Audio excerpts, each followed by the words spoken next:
মালদার বামনগোলা জেলায় রক্ত সংকট দূর করতে বামনগোলা ব্লক যুব তৃণমূল কংগ্রেসের উদ্যোগে রবিবার একটি স্বেচ্ছায় রক্তদান শিবির অনুষ্ঠিত হয়। জেলায় রক্ত সংকট দূর করতে স্বেচ্ছায় রক্তদানের উদ্যোগ বামনগোলা ব্লক যুব তৃণমূল কংগ্রেসের। এদিন ওই রক্তদান কর্মসূচিতে হাজির ছিলেন মালদা জেলা যুব তৃণমূল কংগ্রেসের সভাপতি বিশ্বজিৎ মণ্ডল, বামনগোলা যুব তৃণমূল কংগ্রেস সভাপতি সমীর কর্মকার, তৃণমূল ছাত্র পরিষদের ব্লক সভাপতি টোটন দাস সহ অন্যান্যরা। এদিন প্রায় 20 জন রক্তদাতা স্বেচ্ছায় রক্তদান করেন।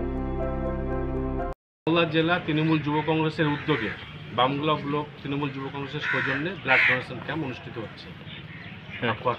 কি উপলক্ষে এই ব্লাড ডোনেশন ক্যাম্পটা? এটা আমাদের মালদা জেলা তৃণমূল যুব কংগ্রেসের সভাপতি বিশ্বজিৎ মণ্ডল মহাশয়ের নির্দেশে আমাদের মালদা জেলায় প্রত্যেকটা ব্লকে ব্লাড ডোনেশন ক্যাম্প অনুষ্ঠিত হচ্ছে।